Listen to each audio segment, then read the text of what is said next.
Afternoon everyone, फिर से स्वागत है आपका मेरे यूट्यूब चैनल एजे क्रिएशन पर। तो आज की वीडियो में हम यूजीसी नेट का पेपर 1 सॉल्व करेंगे, जो कि जनवरी सेशन का है 2025 का। जैसा कि दोस्तों आप सभी को पता है कि पेपर 1 और पेपर 2 जो है एक साथ होते हैं, इसीलिए इसमें जो है हिस्ट्री लिखा हुआ है, क्योंकि पेपर 1 एंड पेपर 2 जो है साथ में होते हैं। जिस भी बच्चे का ये क्वेश्चन पेपर है, उसका जो सब्जेक्ट है मेन, जो पेपर 2 का जो सब्जेक्ट होता है हमें चूज़ करना होता है, तो उसका जो सब्जेक्ट है हिस्ट्री। तो इसमें जो पेपर 1 एंड पेपर 2 है, तो आज के वीडियो में हम सिर्फ पेपर 1 सॉल्व करेंगे। नेक्स्ट वीडियो में हम कोशिश करेंगे कि हम जो है पेपर 2 हिस्ट्री सब्जेक्ट का जो है उसको सॉल्व कर लें। तो चलिए दोस्तों वीडियो शुरू करते हैं। तो ये है क्वेश्चन 1। क्वेश्चन 1 में जो है हमें टेबल दे रखी है, तो इसी टेबल को देखकर जो है हमें आंसर देना है। इसी टेबल से रिलेटेड जो है क्वेश्चन आएंगे और क्वेश्चन को हमें सॉल्व करना है। तो चलिए पहला क्वेश्चन देखते हैं, पहले क्वेश्चन में क्या बोल रखा है। तो इसका फर्स्ट क्वेश्चन है, यदि वर्ष 2021 के दौरान कॉलेज बी में लड़कियों और लड़कों की संख्या के बीच का अनुपात 3:5 है और वर्ष 2022 के दौरान कॉलेज सी में लड़कियों और लड़कों की संख्या के बीच का अनुपात 7:5 है, तो वर्ष 2021 में कॉलेज बी में लड़कियों की संख्या और वर्ष 2022 में कॉलेज सी में लड़कों की संख्या के बीच का अनुपात जो है हमें निकालना है। तो सबसे पहले हम उन चीज़ों पे ध्यान देंगे जो चीज़ हमें दे रखी है, जैसे कि 2021 में जो है लड़के और लड़कियों का अनुपात दे रखा है और 2022 में कॉलेज सी का दे रखा है। तो सबसे पहले हम इन चीज़ों को लिख लेंगे। तो हमने वो चीज़ें लिख ली हैं जो चीज़ें हमको जो है पहले से ही दे रखी है।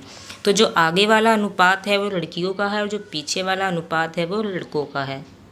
ऐसे क्वेश्चन को सॉल्व करने के लिए जो है हमें पेन और कॉपी की ज़रूरत पड़ती है।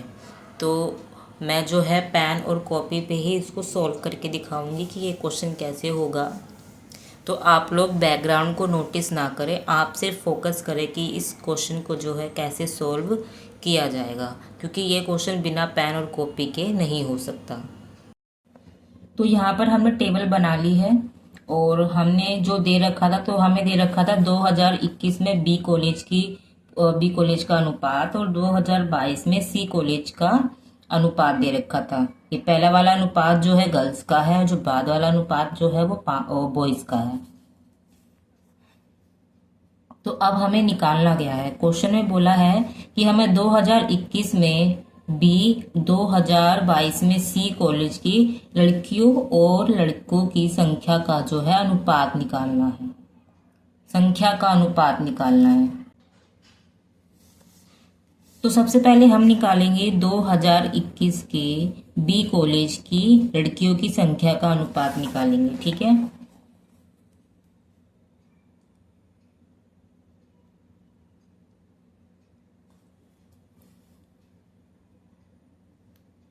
हमारे पास अनुपात है 2021 के बी का है 3:5। हम इनको प्लस कर लेंगे, 3 + 5 ये हो गया 8, ठीक है। तो हमें जो है बी में सिर्फ लड़कियों का निकालना है। तो लड़कियों का अनुपात जो संख्या है हमारे पास है 3, तो हम यहाँ ले लेंगे 3 और टोटल करके हमारे पास आया है 8, तो हम यहाँ नीचे लेंगे 8। तो यहाँ पर हमने जो है गर्ल्स वाला अनुपात ले लिया है और नीचे हमने इन दोनों अनुपात का टोटल करके 8 ले लिया है। अब हम 2021 के बी कॉलेज का जो है नंबर देखेंगे कि कितने स्टूडेंट ने जो है उसमें एडमिशन लिया था। तो हम 2021 में जाएंगे, ये रहा 2021 में बी का, तो यहाँ पे दे रखा है 800। तो अब हम इसको जो है 800 से मल्टीप्लाई कर देंगे।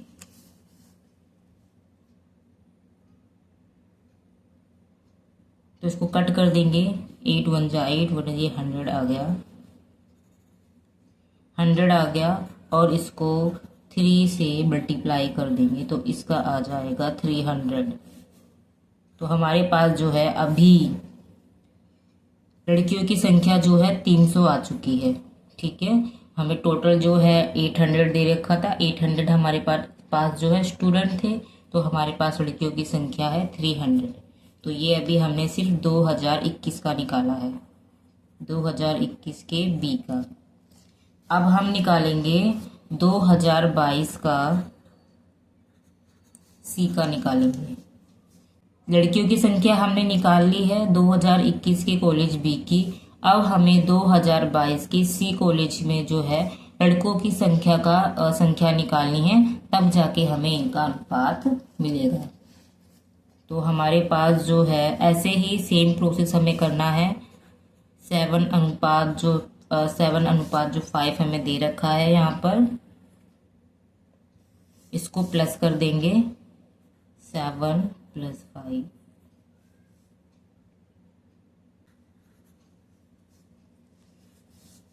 इसका जो है 12 आ गया है। अब हमें जो है बॉयज का जो नंबर दे रखा है वो दे रखा है 5। आपको दिख ही रहा होगा, पहला वाला नंबर जो था वो गर्ल्स का था, जो मैंने ऊपर पहले बताया था। बाद वाला जो नंबर है वो बॉयज का है। तो हमें दे रखा है 5। 5 को हम पहले ऊपर लिख लेंगे। देन हमारा टोटल 12 आया था, तो हम नीचे यहाँ पर 12 लिखेंगे। अब हमें टोटल स्टूडेंट देखने हैं 2022 के सी कॉलेज का। ये रहा 2022 का सी कॉलेज है 1200।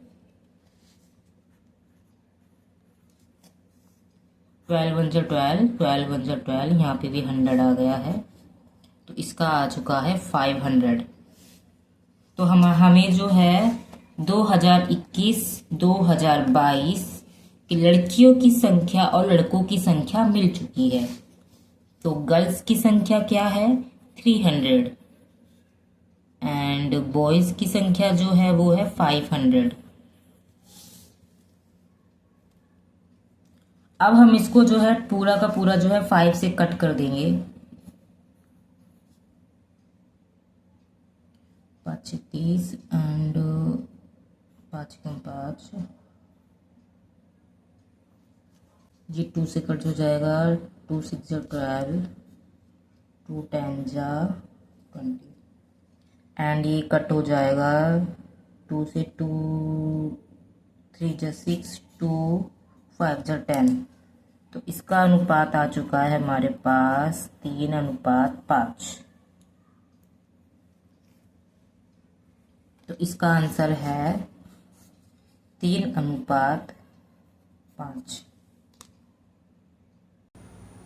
तो हमारे फर्स्ट क्वेश्चन का जो आंसर हो जाएगा वो हो जाएगा ऑप्शन सेकंड 3:5। सेकंड क्वेश्चन में बोला है सभी 4 वर्षों के दौरान कॉलेज बी में नामांकित छात्रों की औसत संख्या क्या है। तो ये बड़ा इजी क्वेश्चन है। तो हमें जो देखना है वो है बी का हमें सबसे पहले टोटल करना है। तो चलिए एक बार इसका टोटल कर लेते हैं।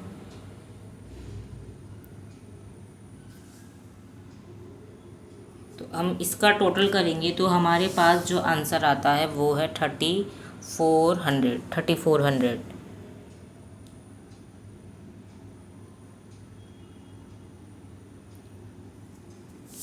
जीरो है ये।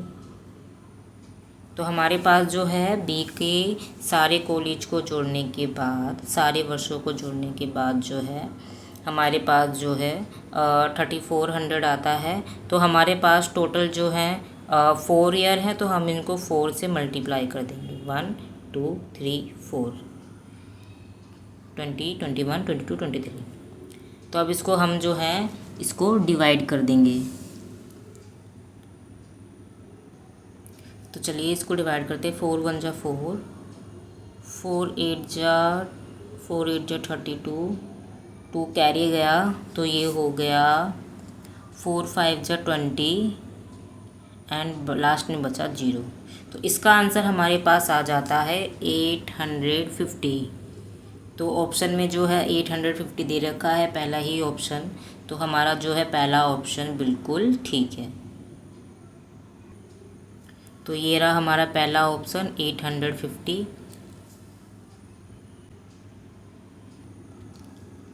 तो चलिए अब नेक्स्ट क्वेश्चन करते हैं। नेक्स्ट क्वेश्चन में बोला है वर्ष 2020 और 2021 दोनों वर्षों को मिलाकर इन वर्षों के दौरान कॉलेज ए में नामांकित छात्रों की संख्या वर्ष 2022 और 2023 दोनों वर्षों को मिलाकर इन वर्षों के दौरान कॉलेज सी में नामांकित छात्रों की संख्या से कितने % अधिक है वो बताना है। तो चलिए सबसे पहले हम 2020 और 2021 का जो है कॉलेज ए का देख लेते हैं कि कितने स्टूडेंट्स ने जो है एडमिशन लिया है। तो चलिए ट्राई करते हैं कि हम इस वाले क्वेश्चन को यहीं पे सॉल्व कर लें, क्योंकि ये थोड़ा इजी है। कॉपी पेन की शायद ज़रूरत है, बट हम इसको यहाँ पे कर सकते हैं। तो चलिए देखते हैं। तो हमें जो है 2020 और 2021 के कॉलेज ए के छात्र को जो है प्लस करना है, ठीक है। तो 2020 के हुए हैं 1200,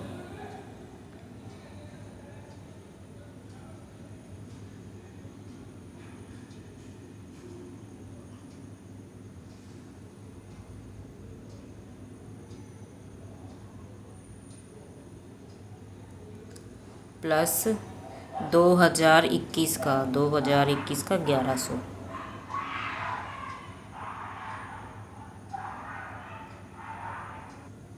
तो इसको टोटल करेंगे तो हमारे पास आंसर आ जाता है 2300।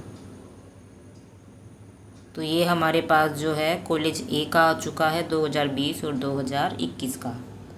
अब हमें निकालना है 2022-2023 में सी का निकालना है। तो 2022 और 2023 में हमें देखना है सी का। तो ये दोनों है 1200 और 800, और 1200 और 800 जोड़ेंगे तो हमारे पास आ जाएगा 2000। तो हमारे पास इसका जो है 2000 आ चुका है। तो अब हम इसका जो है परसेंटेज निकालेंगे। हमारे पास है 2300 और 2000। तो सबसे पहले जो है हमें इन दोनों में जो है अंतर निकालना है, कितना डिफरेंस है। तो हमारे पास जो ये 2000 है 2300 है, साफ साफ पता चल रहा है, माइनस करेंगे तो हमारे पास आंसर आएगा 300। तो चलिए अब हम परसेंटेज निकाल लेते हैं। तो हमें बताना है कि ए में जो जितने भी छात्र हैं और सी में जो छात्र हैं वो कितने % अधिक है। तो हमें सी का बताना है कितने % उसमें अधिक है। तो हमें जो है सी का बताना है। तो हमारे पास जो इन दोनों का डिफरेंस आया था वो आया था 300, और हमने सी का टोटल किया था तो उसका टोटल था 2000। और अब हम इसको मल्टीप्लाई कर देंगे 100 से, ऐसे निकलेगा हमारा परसेंटेज। तो चलिए अब इसको सोल्व करते हैं। तो इस जीरो से ये जीरो गया, ये 5 से कट हो जाएगा, 5 6 30, 5 चौक 20, ये 40 बन गया, ये 60 बन गया। अब भी ये 5 से ही कट होगा, इस जीरो से ये जीरो गया। अब हमारे पास है 4 और 6, 2 3 जा 6 एंड 2 2 जा 4। तो हमारे पास बचा अब 3/2 एंड 10। अब इसको कट करते हैं, 2 1 जा 2, 2 5 जा 10 एंड 3 को 5 से मल्टीप्लाई किया तो हमारा आंसर आ गया 15। तो हमारे पास 15 है ऑप्शन 4। तो हमारा ऑप्शन 4 जो है वो ठीक है, इसका आंसर आया है 15। 15% जो स्टूडेंट है वो सी में अधिक है।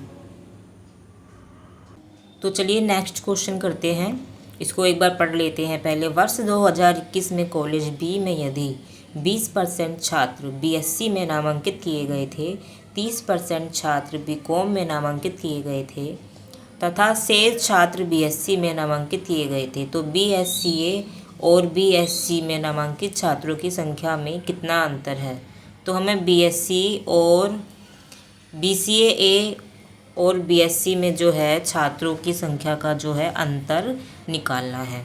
तो हमें परसेंटेज दे रखी है, तो हमें सबसे पहले नंबर निकालना है, देन उसके बाद उनका डिफरेंस निकालना है। तो चलिए इस वाले क्वेश्चन को करके देखते हैं। चलो ट्राई करते हैं कि इस क्वेश्चन को जो है हम इसी में जो है सॉल्व कर लें। तो थोड़ा हम नीचे जाते हैं, इतना ठीक है।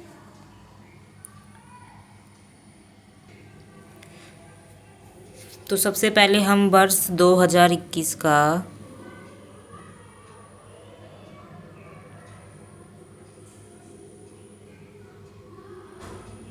2021 का बी का निकालते हैं। तो हमें दे रखे हैं बीएससी के छात्र बी में 20%। तो हम इसका निकालेंगे संख्या पहले तो 20 बटे में, मेरे ख्याल से इसे कॉपी में करना चाहिए, वह कॉपी में करते हैं, यहाँ पे आ नहीं पाएगा। तो हमें जो है 2021 में बी कॉलेज का जो है बीएससी का जो है 20% दे रखा है स्टूडेंट्स का। तो हमें इसकी संख्या निकालनी है। तो 20% हमें दे रखा है। अब 2021 में बी में कितना स्टूडेंट का टोटल नंबर है हमें वो देखना पड़ेगा। 2021 में बी का है 800। अब इसे कट कीजिए, 28 जा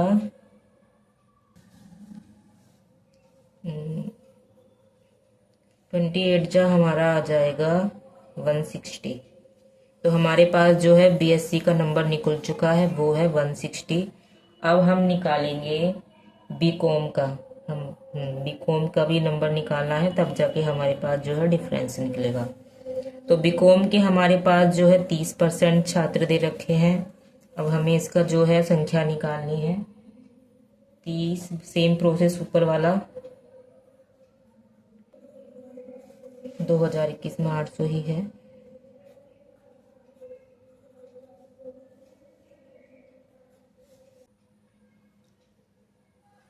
तो इसका हमारे पास 240 आंसर आ।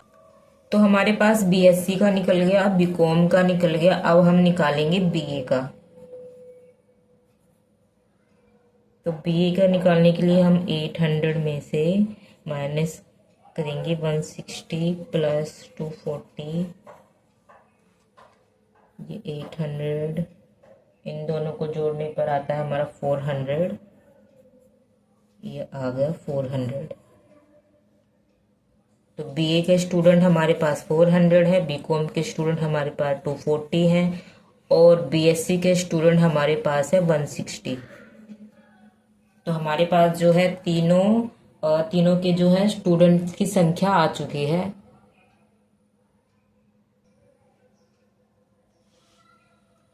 तो क्वेश्चन में जो हमसे है बीए और बीएससी के स्टूडेंट का डिफरेंस पूछा है। तो हमारे पास जो पूछा गया है बीए एंड बीएससी के स्टूडेंट का डिफरेंस।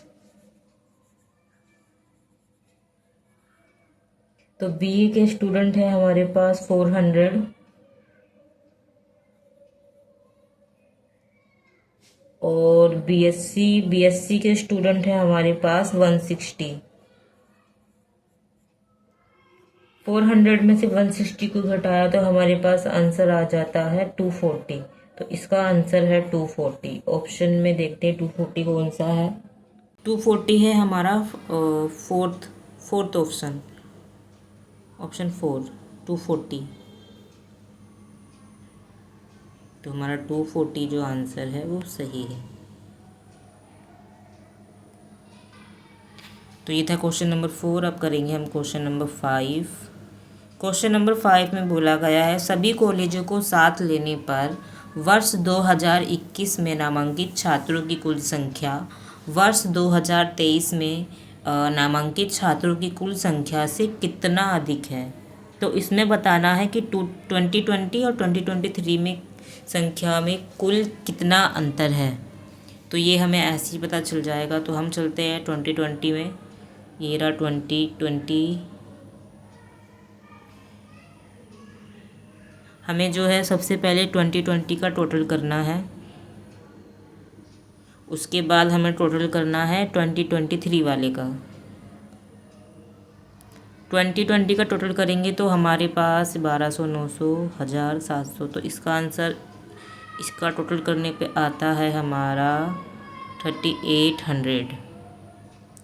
और हम 2023 वाले का प्लस करेंगे 600, 700, 6 and 7 13, और ये हो जाएगा 13 and 1 8 जोड़ा, तो हमारे पास ये हो जाएगा 3100।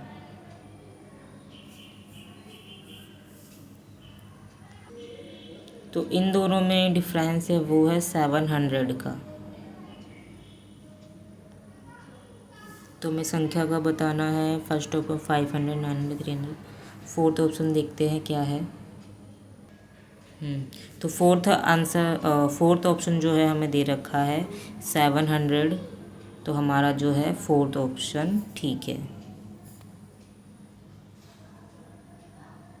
नेक्स्ट क्वेश्चन है हमारा, जन प्रवाद संप्रेषण क्या है। तो जन प्रवाद संप्रेषण का मतलब होता है गॉसिप करना या फिर अफवाह फैलाना। तो जो जन प्रवाद है वो ना तो सामूहिक संप्रेषण है, ना कृषि आधारित संप्रेषण है, ना ही औपचारिक संप्रेषण है। यह है हमारा अनौपचारिक। क्वेश्चन नंबर 7, एक बार इसको पढ़ लेते हैं। निम्नलिखित में से किस परिभाषा के अनुसार परिभाषित किए जाने वाले पद को किसी प्रदत्त प्रकरण में सत्यता से अनुपयुक्त तभी किया जाता है यदि उस प्रकरण में विशिष्ट प्रकार्यों का प्रदर्शन के विशिष्ट परिणाम को फलित करता है। बड़ी ही शुद्ध हिंदी दे रखी है, तो इसको एक बार जो है सिंपल लैंग्वेज में समझने की कोशिश करते हैं। तो इसमें जो है परिभाषा दे रखी है, और इस परिभाषा को हमें बताना है कि इसमें किसकी परिभाषा है।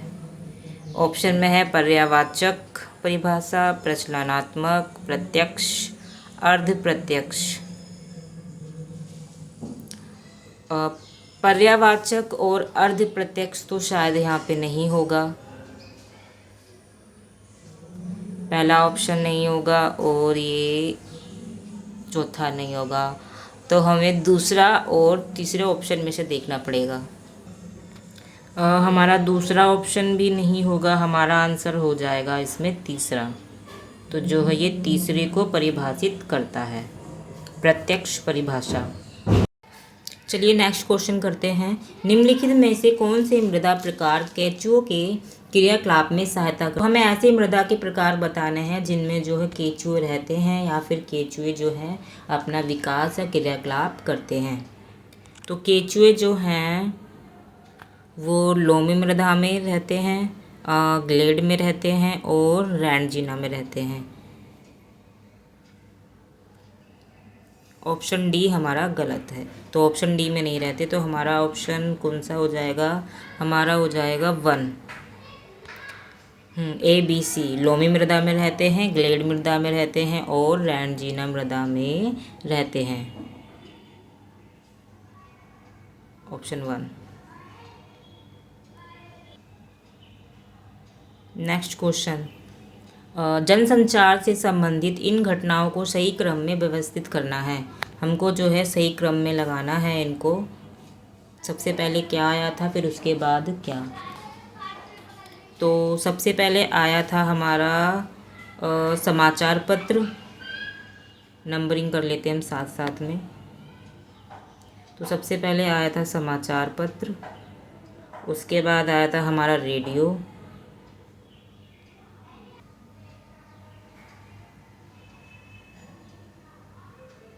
एंड उसके बाद आया था हमारा टेलीविज़न तीसरे नंबर पे, और फिर उसके बाद ईमेल आया था, उसके बाद आए थे ये ऑनलाइन वेबसाइट। तो हमारा हो जाएगा ए ई बी ए बी के बाद हो जाएगा हमारा सी, तो हमारा ऑप्शन है दूसरा।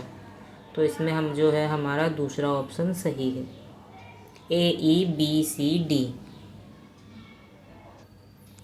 क्वेश्चन नंबर 10, इसमें बताना निम्नलिखित में से कौन हार्वर्ड शैली संदर्भ का एक रूप है। हमें बताना है कौन सा है जो हार्वर्ड टाइप में आता है। तो जो शिकागो है, शिकागो तो नहीं आएगा, IEE नहीं आएगा, MLA भी नहीं आएगा। हमारा इसमें आंसर हो जाएगा 1, APA, ऑप्शन 1। अब करते हैं क्वेश्चन नंबर 11। चलिए उसको पढ़ते हैं। निम्नलिखित में से कौन सा कथन घटनाक्रम प्रतिरोधक एपिसोडिक बफर के लिए सत्य है। तो इसके लिए सबसे पहले हमें पता होना चाहिए कि एपिसोडिक बफर होता क्या है। तो एपिसोडिक बफर जो है एक स्टोरेज सिस्टम है जो अलग अलग सोर्स से आने वाली जानकारी को जो है कंबाइन करता है। ये सुनने वाला भी होता है, देखने वाला भी होता है, और इसमें जो डाटा है वो लंबे समय तक रहता है। तो अब देखते हैं, ऑप्शन पढ़ते हैं कौन सा मैच होता है। केवल सबसे पहले ऑप्शन 1 देखते हैं। केवल स्वनिमक पास से जानकारी एकीकृत करता है, बिल्कुल गलत, ये नहीं होगा। केवल विजुअल स्पेशल स्केचपैड से जानकारी एकीकृत करता है, बिल्कुल नहीं। स्वनिर्मित पास तथा विजुअल स्पेशियल के स्केचपैड से जानकारी एकीकृत करता नहीं भाई, मैंने बताया ना इसमें तीनों होते हैं, सुनने वाला भी, देखने वाला भी, और जानकारी को जो है वो लंबे टाइम तक जो है इकट्ठा करके रखता है। तो इसका ऑप्शन डी हो जाएगा, ऑप्शन डी हमारा सही है इसमें। क्वेश्चन नंबर 12 है प्रचालन तंत्र के संदर्भ में निम्नलिखित में से कौन से कथन सत्य हैं। तो हमें बताना है इनमें से कौन कौन से सही हैं। उपयोगिता प्रोग्राम बूटिंग दौरान भरण के लिए किया गया पहला प्रोग्राम है, बिल्कुल नहीं, ये गलत है हमारा पहला वाला, ए ऑप्शन तो गलत है, ए वाला गलत है। मल्टी प्रोग्रामिंग की शुरुआत एक ही CPU से बहुत सारे कार्यों के अंतःपत्रक निष्पादन के लिए की गई, बिल्कुल। जो CPU जो है वो हमारे मल्टी प्रोग्राम के लिए होता है, उसी से जो है सारे कंप्यूटर के जो है वर्क होते हैं। तो एक हमारा ये हो गया, ये सही है। एंड नेक्स्ट है हमारा DOS एकल प्रयोक्ता प्रचालन तंत्र का एक उदाहरण है, बिल्कुल DOS है, बिल्कुल इसका है ये। एंड नेक्स्ट है मेनफ्रेम कंप्यूटर बहुप्रयोक्ता प्रचालन तंत्र का उपयोग करते हैं, बिल्कुल हाँ जी करते हैं। तो इसका कौन कौन से सही है, BCD है तीसरे में, तो हमारा जो है ऑप्शन तीसरा ठीक है। तो ये है हमारा 13 क्वेश्चन। इसमें जो है श्रृंखला का अगला पद बताना है। तो मैं आपको पहले ही बता दूं, जो इस क्वेश्चन को जो है पहले से ही जो है आंसर की में है जो डिलीट कर रखा है, क्योंकि जो इसकी सीरीज़ है वो यहाँ पे जो है इसमें मिस्टेक है, और जो इसका अगला पद आएगा वो आंसर तो चलो जैसे तैसे निकल भी जाएगा, लेकिन जो इसका जो सिस्टम होता है ना कि कैसे निकालना है, वो इसका जो सिस्टम है इसमें एक नंबर जो इसमें गलत दे रखा है, तो इसको हम नहीं करेंगे। क्वेश्चन नंबर 14 अन्य जानकारी की उपस्थिति के कारण एक स्मृति तक पहुंचने में कठिनाई को जाना जाता है। तो इसको ऑब्वियसली बहुत सिंपल है, हस्तक्षेप बोलेंगे, क्योंकि अगर हमें कोई चीज़ याद नहीं आ रही है तो हमें इसलिए याद नहीं आ रही है क्योंकि हमें आज दिमाग में जो है आज की मेमोरी फिल है, इसलिए जो है हमें याद नहीं आ पा रहा है। तो इसको हम बोलेंगे हस्तक्षेप,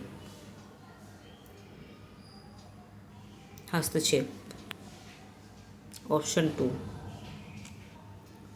चलिए नेक्स्ट क्वेश्चन करते हैं। क्वेश्चन नंबर 15 निम्नलिखित में से क्या पारस्परिक शिक्षण तथा अधिगम सामग्री के सृजन के लिए सर्वाधिक उपयुक्त साधन है। तो हमें बताना है कि जो अधिगम के लिए हम किन की चीज़ों का जो है इस्तेमाल कर सकते हैं। इसका आंसर जानने के लिए हम जो है पॉइंट टू पॉइंट देखेंगे कि कौन सा जो है इसमें फिट बैठ रहा है। हमें जो है शिक्षण का बताना है, शिक्षण और अधिगम के लिए जो है कौन सी सामग्री बिल्कुल उपयुक्त है। तो सबसे पहला देखते हैं जीनियली। तो जीनियली क्या होता है, ये एक इंटरेक्टिव कंटेंट क्रिएटर टूल होता है जिसमें हम जो है इंटरेक्टिव पीपीटी बनाते हैं, क्यूज़ बनाते हैं, मैप बनाते हैं और गेम भी बना सकते हैं। तो ऑब्वियसली जो है ये स्टडी के लिए यूज़ हो रहा है। तो एक हो गया हमारा ऑप्शन ए जीनियली। एंड नेक्स्ट है लर्निंग एप्स ORG। तो एक बार इसको जान लेते हैं ये क्या है। तो लर्निंग MSRG है जो ये एक लर्निंग मैनेजमेंट सिस्टम होता है।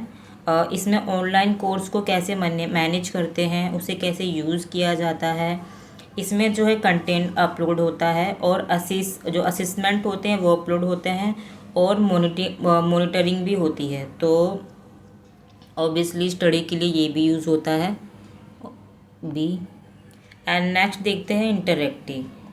तो इंटरेक्टिव क्या होता है, इसमें हम गेमीफाई मतलब गेम से रिलेटेड जो है क्विज बना सकते हैं एंड मेमोरी गेम्स बना सकते हैं और इंटरेक्टिव वर्कशीट बना सकते हैं। तो ऑब्वियसली ये भी जो है स्टडी के लिए यूज़ हो रहा है। अब देखते हैं option D H5P।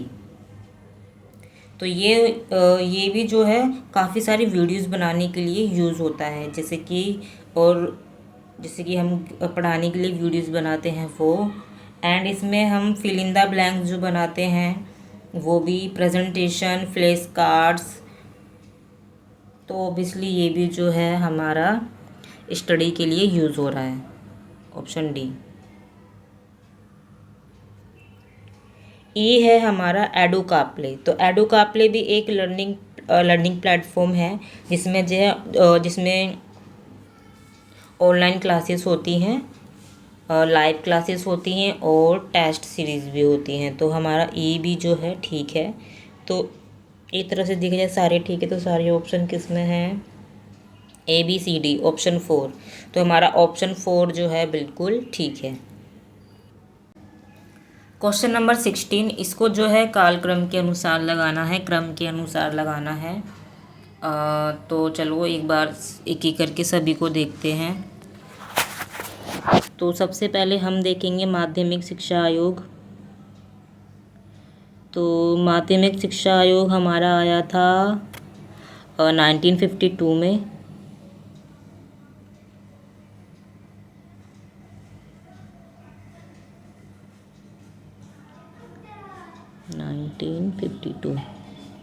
And Kothari आयोग हमारा 1964 में आया था, 1964। और UGC हमारा आया था 1953 में। चट्टोपाध्याय आयोग आया था हमारा 1985 में, 1985 में। और विश्वविद्यालय आयोग आया था हमारा 1948 में।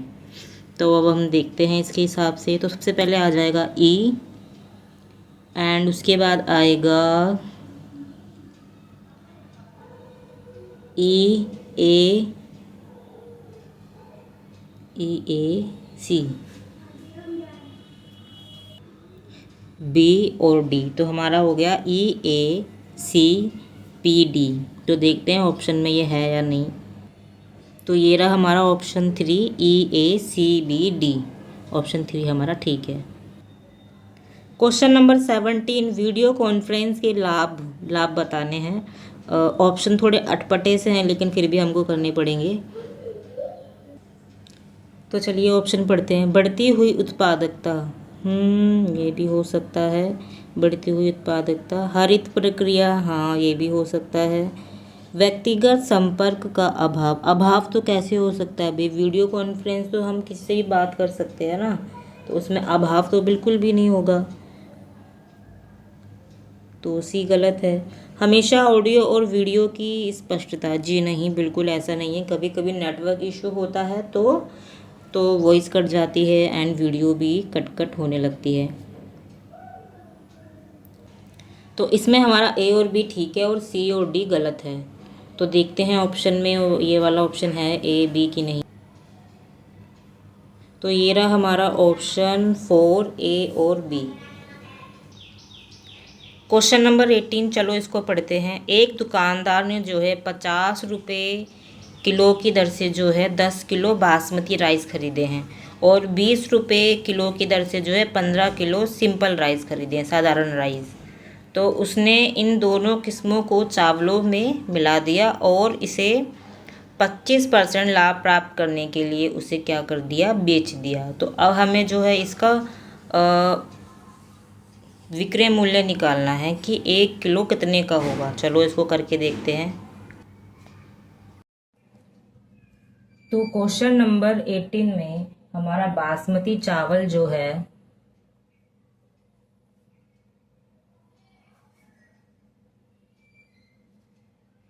वो 10 किलो लिया है हमने 50 रुपये की दर से। तो ये हो जाएगा हमारा 500, 10 किलो। और साधारण चावल हमने लिया है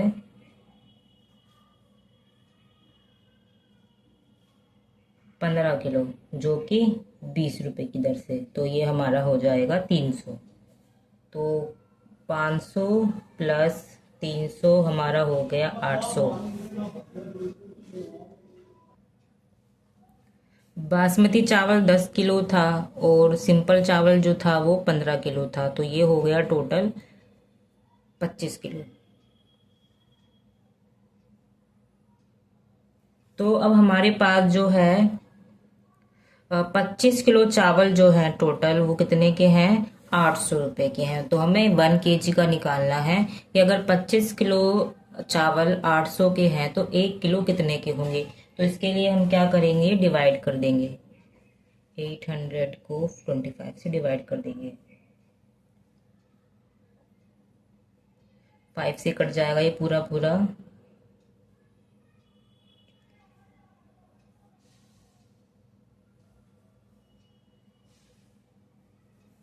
तो ये आ गया हमारा 32। तो 1 किलो हमारा हो गया 32 रुपये का।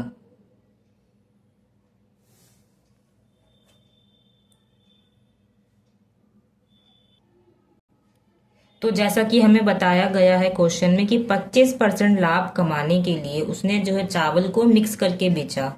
तो अब हम क्या करेंगे, 32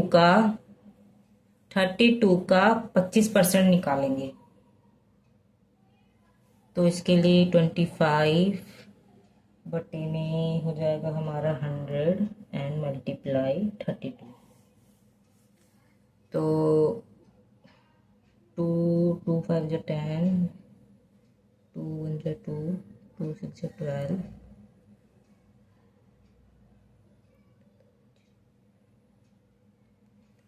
2 के 16। तो ये 25 से 25 कट गया, हमारे पास बचा 8। तो हमारे पास जो है 32 का 25% आ चुका है, वो है 8।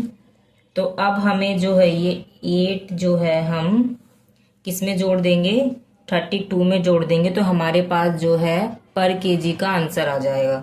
32 में हम 8 जोड़ेंगे तो हमारा आ जाएगा 40 केजी। तो हमारा पर केजी अगर तो जो है टोटल उन्होंने मिक्स करके चावल जो बेचा है वो 800 का हुआ, फिर उसका 32 निकला।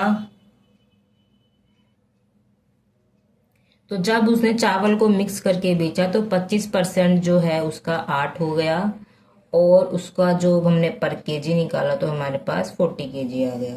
तो 1 केजी का प्राइस हुआ 40 केजी। 1 किलो चावल जो है हमें 40 रुपये का मिलेगा। देखते हैं ऑप्शन में 40 है या नहीं। में आंसर दे रखा है 40 रुपये किलो। तो हमारा ऑप्शन 4 जो है ठीक है। क्वेश्चन नंबर 19, इसमें जो है तर्क दोष बताना है। क्वेश्चन पढ़ते हैं एक बार। केवल पुरुष के पास अमर आत्मा है, कोई महिला पुरुष नहीं है, अतः किसी महिला के पास अमर आत्मा नहीं है। तो इसमें जो है इसका आंसर हो जाएगा दूसरा। इसमें जो है वाक्छल तर्क दोष है। Question number 20। 3800 की धनराशि को ए, बी और सी में 3 व्यक्तियों में बांटा गया है। पहले का है 1/2, दूसरे का है 1/3 और तीसरे का है 3/4। ये अनुपात है। तो हमें सी का जो है हिस्सा बताना है कि सी का कितना हिस्सा है। तो चलिए इसको करते हैं। तो सबसे पहले जो है हमें इनका एलसीएम ले लेना है। 2, 3 और 4 का एलसीएम लेंगे तो हमारे पास आ जाएगा 12। इसका एलसीएम होगा 12। तो अब हम तीनों के अनुपात को जो है 12 से जो है मल्टीप्लाई कर देंगे। तो हमारे पास 1/2 है। 12 मल्टीप्लाई, तो इसका आ जाएगा 2 1 2 2 6 12। तो इसका आएगा 6। एंड अब हम निकालेंगे 1/3 का।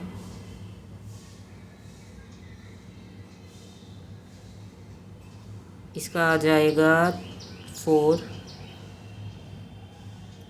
अब हम निकालेंगे 3/4 का। 3/4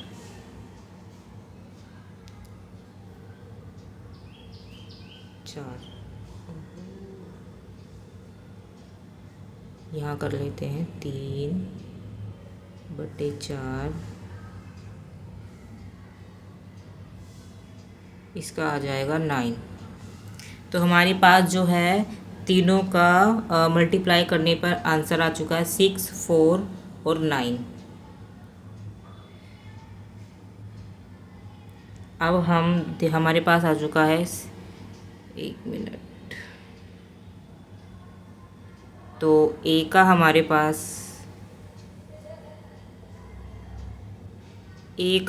पास आया है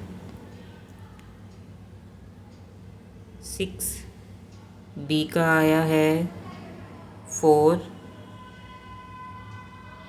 एंड सी का आया है 9। अब हम इन तीनों को प्लस करेंगे तो हमारे पास आएगा 19। तो हम क्या करेंगे, 3800 को जो है हम 19 से डिवाइड कर देंगे।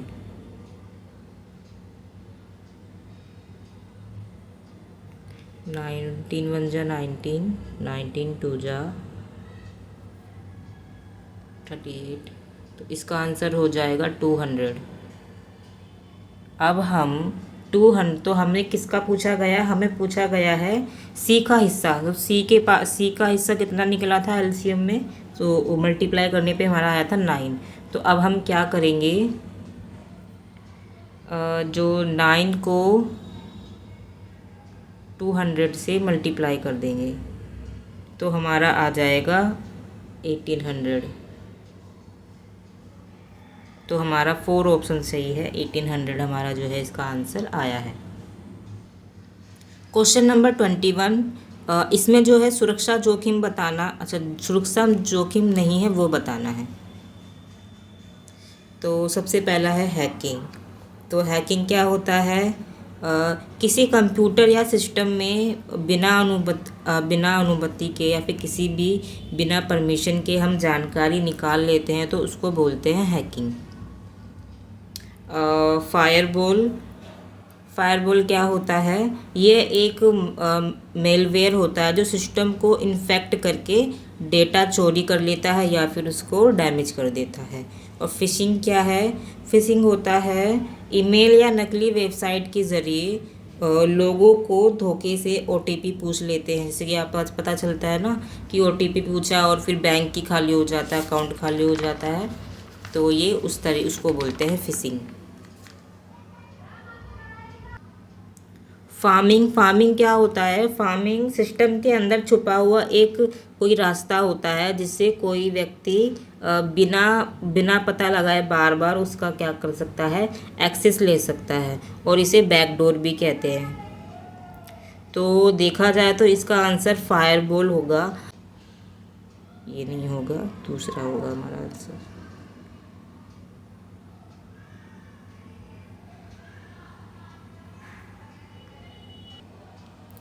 Question number 22। कौन सा मठ विश्वविद्यालय नहीं है? तो जैसा कि हम देख सकते हैं, नालंदा तो था, विक्रमशिला भी था बौद्ध से रिलेटेड, और उदंतपुरी भी था, लेकिन जो हमारा तक्षशिला था वो नहीं था, ये नहीं था। तो इसका ऑप्शन हो जाएगा दूसरा।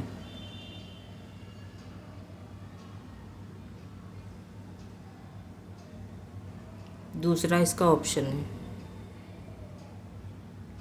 ये तक्षशिला जो है हमारा बौद्ध से रिलेटेड नहीं था।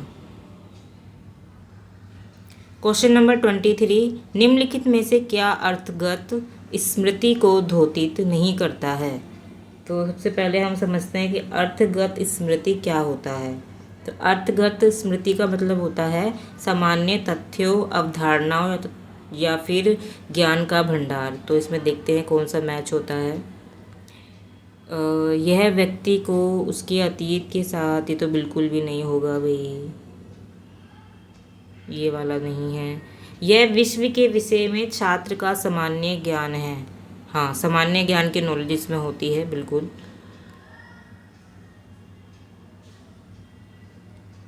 एंड यह जीवन में घटने वाली घटनाओं के कहाँ और कब की जानकारी, ये गलत है भाई, ये गलत है, ये भी गलत है। तो हमारा ऑप्शन हो जाएगा दूसरा। दूसरा हमारा ठीक है।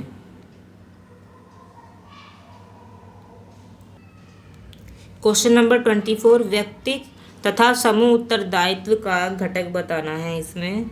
तो देखते हैं इसका क्या होगा। आज्ञानात्मक अधिगम, ये तो नहीं होगा। निगमनात्मक, ये भी नहीं होगा। सक्रिय, ये भी नहीं होगा। तो हमारा ऑप्शन हो जाएगा सेकंड। सहकारी अधिगम जो है व्यक्ति तथा समूह उत्तरदायित्व का घटक है। क्वेश्चन नंबर 25, इसमें मैचिंग करना है, तो चलो मैचिंग करते हैं इसको।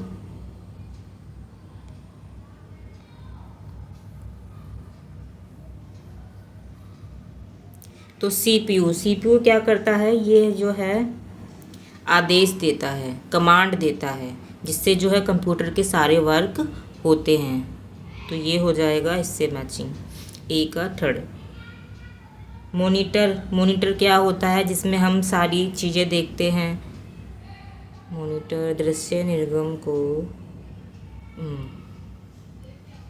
रैम क्या होता है, ये जो है डाटा होता है वो उसको स्टोरेज करता है, लेकिन वो परमानेंट नहीं होता। तो इसका हो जाएगा पहला। हार्ड डिस्क में क्या होता है, डाटा तो स्टोरेज होता है लेकिन वो परमानेंट रूप में होता है। इसका ये हो जाएगा सेकंड। तो चलिए देखते हैं क्या ऑप्शन होगा इसका।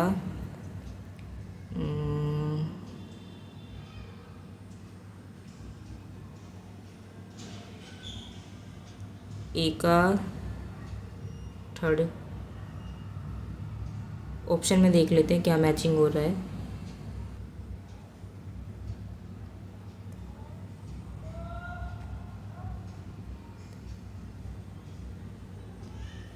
क्वेश्चन नंबर 26, इसमें बताना है प्रत्यक्ष को दोष रहित स्वलक्षण का ज्ञान कौन मानता है। तो इसमें ऑब्वियसली सी जो है इसका आंसर हो जाएगा हमारा बोध। क्वेश्चन नंबर 27, ईमेल सेवा में प्रयुक्त कंप्यूटिंग का एक रूप है। तो ये तो बहुत आसान है भाई, कोई भी बता देगा। इसका आंसर हो जाएगा क्लाउड जो होता है वो इसमें ईमेल सेवा में कंप्यूटर का एक रूप होता है। क्वेश्चन नंबर 28, किसी पशु द्वारा बायोमास में वृद्धि को कहा जाता है। तो भाई इसको कहा जाता है सकल द्वितीय उत्पादक, सेकंड ऑप्शन। क्वेश्चन नंबर 29, इसमें मैचिंग करना है। तो चलिए मैचिंग करते हैं। इसमें जो है बताना है कौन से राइटर ने जो है कौन सा सिद्धांत दिया है। तो ए ऑप्शन है जॉर्ज गैर्बनर। तो जॉर्ज गैर्बनर ने जो है प्रवर्धन का सिद्धांत दिया था। एंड बी है L.A. फेस्टिंगर। तो इन्होंने जो दिया था संज्ञानात्मक असंगति सिद्धांत। सी मैककॉम्स एवं डोनाल्ड एल शो, तो इन्होंने दिया था कार्यवली स्थापन वाला, ये रहा। एंड ऑप्शन डी है कार्ड्स एवं ब्लूमर, तो इन्होंने दिया था प्रयोग तथा परितोषण का सिद्धांत।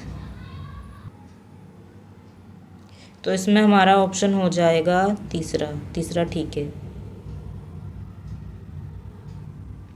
क्वेश्चन नंबर 30, यदि P का कूटलिखन KVZP और FO4 का कूटलिखन ULFI के रूप में किया जाता है तो दिस का जो है हमें कूटलिखन बताना है, कोड बताना है, इसका क्या होगा। तो चलिए, तो देखा जाए तो हम P को जो है,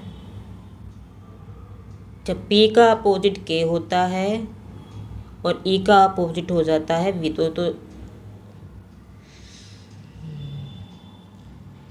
तो इसमें जो है अपोजिट वाला सिस्टम चल रहा है। तो मैं अब आपको एक बार करके दिखा देती हूँ ये कैसे होता है।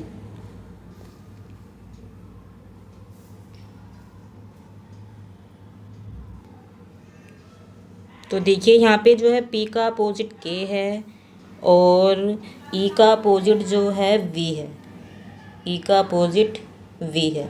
तो इसी तरह हमें है दिस का निकालना है।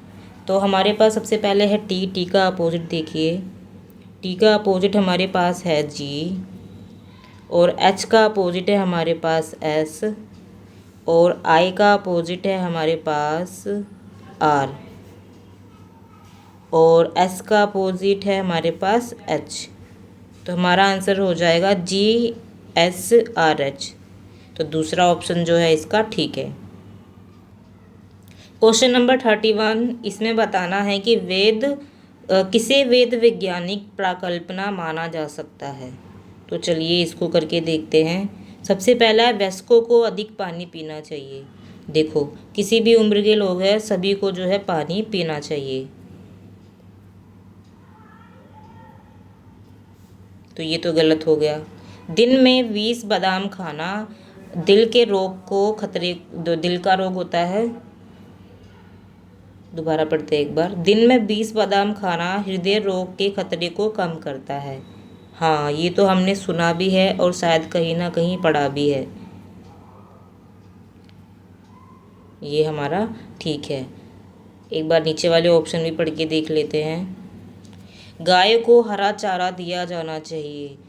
ज़रूरी नहीं है कि वो हरा खाए, जैसा कि पता है आपको वो गाय को जो है और भी चीज़ें खाने के लिए दी जाती हैं, तो ये गलत है। बच्चों को अनाज खाना चाहिए, भाई हर उम्र के लोगों को जो अनाज खाना चाहिए।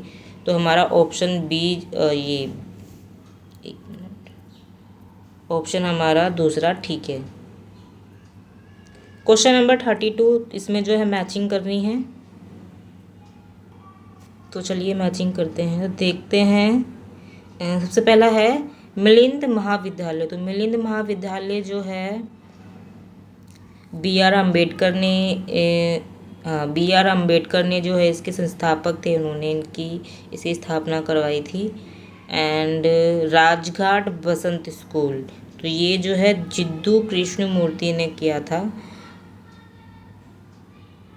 वनस्थली विद्यापीठ के संस्थापक जो हैं वो हैं हीरालाल शास्त्री। एंड ओरोविल जो है श्री अरविंद ने जो है स्थापना की थी। तो ये रहे भाई संस्थानों के संस्थापक। तो इसमें हमारा ऑप्शन ठीक है 4। क्वेश्चन नंबर 33, कृत्रिम आर्द्र भूमि में कौन सा पारक जो है स्थित है। तो इसमें है हमारा केवलादेव पारक जो है हमारा कृत्रिम आर्द्र भूमि में स्थित है। क्वेश्चन नंबर 34, ध्वनि सूचकांक L90 द्वारा निम्नलिखित में से किसे दर्शाया जाता है। तो इसमें जो है पार्श्व ध्वनि स्तर को बताया जाता है L90 में।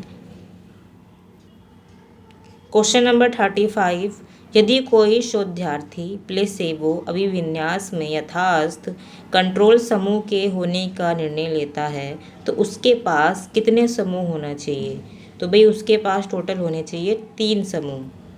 तो इसमें हमारा ऑप्शन ठीक हो जाएगा तीसरा। क्वेश्चन नंबर 36, इसमें भी जो है मैचिंग करनी है। तो हमें सूची 1 में दे रखा है पर्यावरणीय संधि अभिसमय, यहाँ पे संध्या दे रखी है।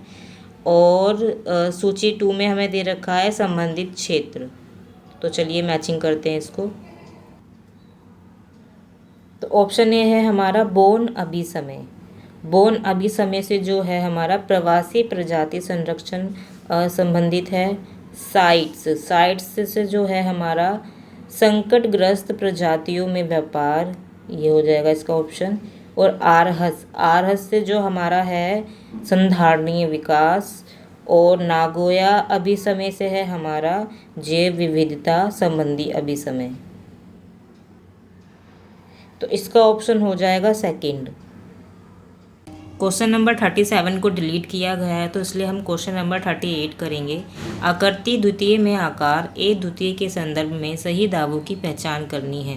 तो इसमें सही दावे बताने हैं कौन कौन से हैं, कौन कौन से सही हैं। तो इसमें हमारा हो जाएगा, तो एक बार पढ़ लेते हैं इसको। मध्य पद दोनों आधार वाक्यों में विधेय के रूप में प्रकट होता है, बिल्कुल गलत। अवितरित मध्य पद तर्क दोष होता है, बिल्कुल भाई होता है। ये वाला ठीक है। मध्य पद मुख्य आधार वाक्य में वितरित होता है, बिल्कुल होता है। सकारात्मक आधार से नकारात्मक निष्कर्ष उपलब्ध कराता है, नहीं। इसमें निष्कर्ष किसी भी पद को वितरित नहीं करता, बिल्कुल नहीं। तो हमारा आंसर हो जाएगा बी और सी। ऑप्शन में देखते हैं बी और सी। तो ऑप्शन में हमारा हाँ है, ऑप्शन में हमारा बी और सी, ऑप्शन थर्ड। क्वेश्चन नंबर 38 और 39, कौन से गुणात्मक शोध प्रणाली में लागू किए जाएंगे। तो हमें शोध प्रणाली में बताना है कौन कौन से लागू होते हैं।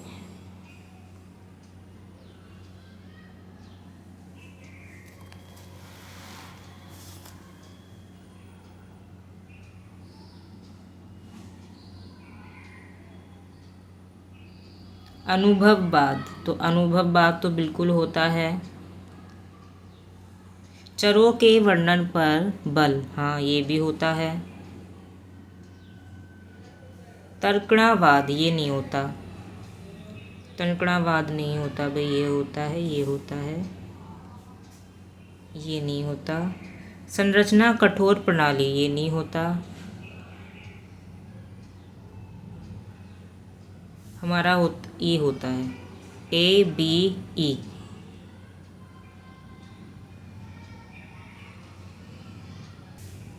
तो हमारा हो जाएगा option 4 A B E. Question number 14, NEP 2020 से संबंधित सत्य कथनों का चयन करें। तो इसमें बताने हैं कौन कौन सा सही है। चलिए पढ़ना शुरू करते हैं। ऑप्शन ए, यह बहुविध प्रवेश बहुविध निकास को बढ़ावा देती है। हाँ जी बिल्कुल ये ठीक है। यह अंग्रेजी शिक्षा को बढ़ावा देती है, नहीं भाई, इंग्लिश लैंग्वेज को ये बढ़ावा नहीं देती है। ऑप्शन सी है हमारा, यह बहु और अंतर विषयात्मक को बढ़ावा देती है, बिल्कुल देती है। यह शिक्षा में निजीकरण परोपकारी सहभागिता को बढ़ाती है, बिल्कुल बढ़ाती है। तो हमारा ऑप्शन हो गया ACD पहला ही है, पहला ऑप्शन ठीक है। क्वेश्चन नंबर 41, अंतर्वैयक्तिक संप्रेषण की 3 अवस्थाएं कौन कौन सी हैं। तो हमें जो है इसकी 3 अवस्थाएं बतानी हैं। चलिए देखते हैं। फेटिक अवस्था, हाँ जी फेटिक अवस्था होती है इसकी। प्लेटो अवस्था, जी नहीं, प्लेटो अवस्था तो नहीं होती, प्लेटो अवस्था नहीं होती, ये वाली होती है। और निजी अवस्था हाँ निजी अवस्था होती है। प्रोक्सेमिक्स नहीं होती। आत्म्य अवस्था होती है। तो हमारा हो गया ACE, ऑप्शन दूसरा हमारा ठीक है, ACE। क्वेश्चन नंबर 42, OSI सतहों को सही क्रम में व्यवस्थित करना है। तो चलो इसको करते हैं। तो हमारा पहले नंबर पे आ जाएगा भौतिक स्तर, ये पहले पे आएगा। दूसरे नंबर पे आएगा हमारा डाटा लिंक वाला। तीसरे नंबर पे आएगा हमारा नेटवर्क। चौथे नंबर पे आएगा हमारा प्रस्तुतिकरण, प्रेजेंटेशन। पाँचवें पे आएगा हमारा ये वाला। तो हमारा हो जाता है BACDE।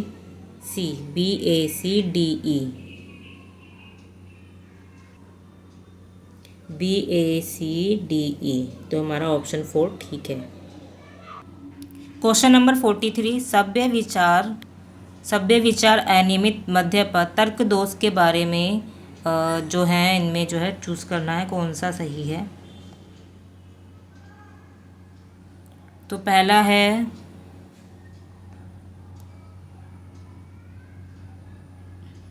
है हमारा, यह एकल निष्कर्ष में फलित होता है। नहीं भाई, इसमें हेतु विधेय पद के साथ समरूपता से नियत होता है। बिल्कुल ही नहीं होता। इसमें हेतु केवल विधेय पद के अस्तित्व से संबंधित है। बिल्कुल नहीं। तो हमारा ऑप्शन हो जाता है चौथा हमारा ठीक है। ये विभिन्न विरोधी निष्कर्षों में फलित होता है। बिल्कुल। क्वेश्चन नंबर 44, कौन से विभिन्न सांख्यिकीय मापनों विशेषतः माध्य की सार्थकता के निर्णय के लिए किया जाता है। तो भाई इसके लिए किया जाता है जेड टेस्ट।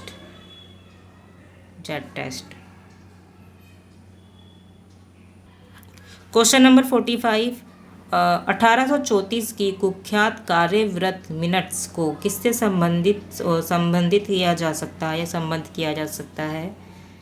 तो इसका आंसर हो जाएगा हमारा थॉमसन बेविंगटन में काले। हाँ जी, ये इससे संबंधित है। नेक्स्ट क्वेश्चन करते हैं। तो नेक्स्ट क्वेश्चन जो है हमें पैराग्राफ पढ़ के करने हैं। आपको पहले पैराग्राफ पढ़ना है।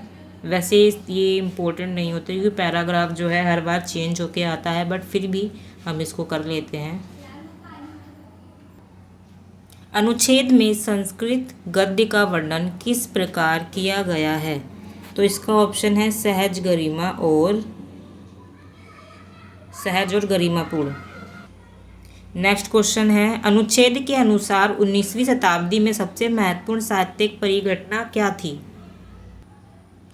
तो इसका आंसर हो जाएगा तीसरा।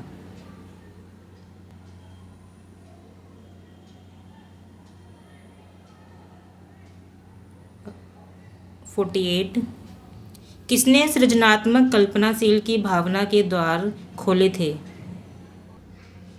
तो इसका आंसर हो जाएगा दूसरा, द अरेबियन नाइट्स। अनुच्छेद में यथावर्णित फारसी गद्य लेखन में लेखकों का क्या उद्देश्य था। तो इसका आंसर हो जाएगा दूसरा, पाठकों को सूचित करना और उनका उन्नयन करना। क्वेश्चन नंबर 50, अनुच्छेद के अनुसार फारसी गद्य की विषय वस्तु थी। तो इसकी विषय वस्तु थी गंभीर और विद्वतापूर्ण विषय। तो दोस्तों आज हमने यूजीसी नेट दिसंबर 2024 का जो है क्वेश्चन पेपर सॉल्व किया है, पेपर 1। अभी पेपर 2 हमारा सॉल्व होना बाकी है। तो नेक्स्ट वीडियो में जो है आपके लिए पेपर 2 आएगा, जिनका हिस्ट्री सब्जेक्ट है उनके लिए। तो ऐसे ही वीडियो देखने के लिए मेरे चैनल पर बने रहें। और अगर आपने अभी तक मेरे चैनल को सब्सक्राइब नहीं किया है तो मेरे चैनल को सब्सक्राइब कर लें और अपने दोस्तों के साथ इस वीडियो को शेयर करें। तो दोस्तों आज के वीडियो में इतना ही।